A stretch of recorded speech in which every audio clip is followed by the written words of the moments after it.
Il faut croire pour conquérir. On ne peut pas conquérir sans croire. C'est pas possible. La conquête commence d'abord par la foi. C'est par la foi qu'ils sont allés. La parole de Dieu, et ils ont possédé. C'est pourquoi dans Hébreux 11, quand on parle maintenant de tous ceux qui sont dans leur héritage, regardez bien dans Hébreux 11 là, chacun est rentré dans sa destinée. Et tout Hébreux 11 là, c'est ça. Chacun est rentré dans une destinée. On te décrit les champions de l'Ancien Testament qui sont rentrés dans leur destinée. On te décrit en leur montrant les épreuves, ce que Dieu a dit et comment ils ont cru et comment ils ont possédé. Tout Hébreux 11, c'est ça.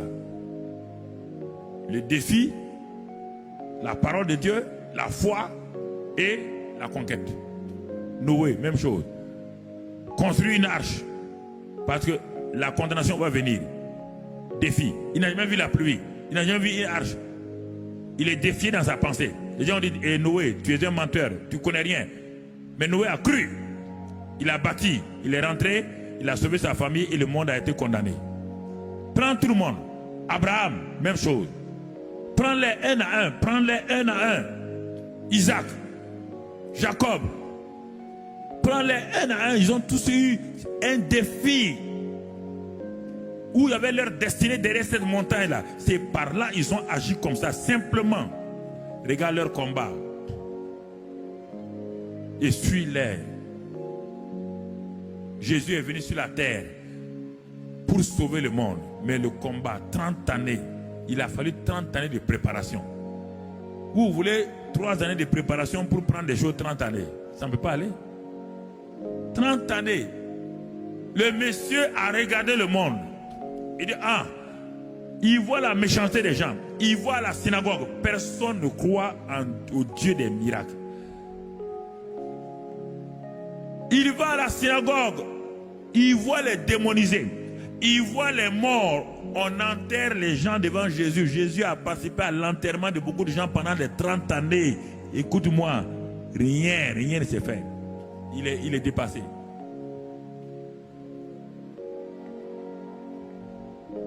Ça a failli l'affecter dans sa chair. Mais regarde-le descendre. Il descend dans le Jourdain comme fils de Marie et de Joseph.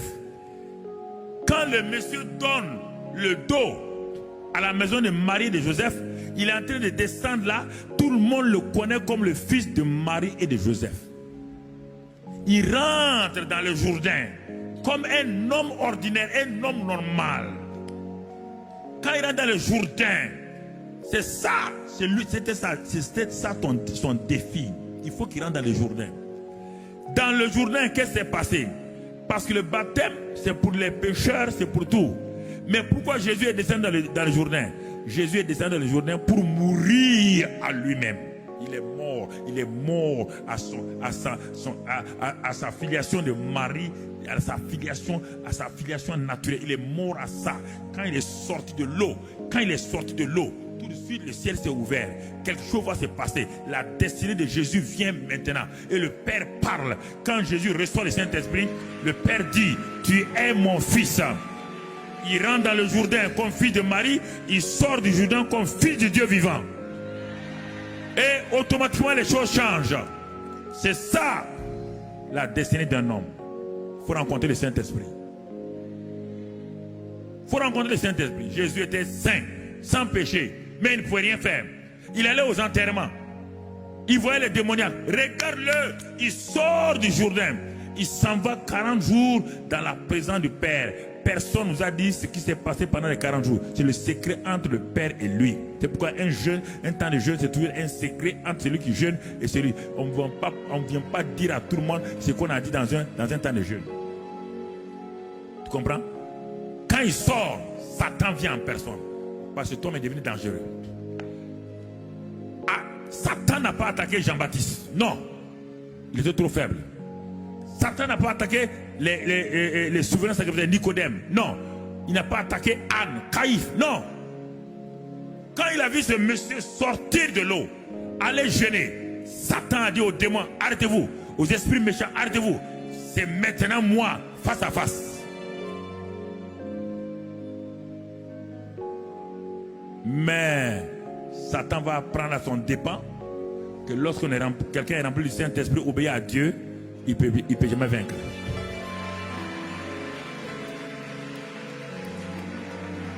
Jésus, écoutez-moi frère. Jésus parle à Satan. Il dit, il est écrit. Ah, mais celui-ci là me méprise. Hein? Le premier Adam a eu peur de moi. La première Ève a eu peur de moi. Mais lui il dit, il est écrit simplement. Il attaque encore. Il dit, je vais te montrer qui je suis. Vous ne voulez pas croire. On dit Satan a pris Jésus, l'a mené sur la montagne. Il a pris Jésus, l'a mené. Et les gens me disent, non, non, c'est une image. Quelle image? On dit que c'est écrit dans... Tu ne connais pas français, non? Incrédule comme ça, là. Tu ne connais pas français? On dit qu'il a pris le type et allait mettre là-bas. Il a dit... il dit, regarde le monde entier, là. Ça aussi, c'est une image, hein. Et après, il l'a mis sur le temple. Oui ou non? Chaque fois Jésus dit, il est écrit. Satan dit, ah, l'homme est dangereux. Il l'a déposé. La Bible dit qu'il est parti. Hein? C'est moi qui ajoute ça. Ça, c'est l'évangile selon Saint Carambri. Il est parti avec la queue entre les pattes. Il est parti. Vous ne voulez pas imiter Jésus. Vous voulez imiter quoi? Vous voulez avoir la victoire avec quoi? On dit la parole et le Saint-Esprit. Jésus a utilisé la parole et le Saint-Esprit. Les deux. Satan est parti. Vous voulez utiliser quoi? Je vous pose la question. Quand vous êtes assis devant moi là, vous voulez utiliser quoi?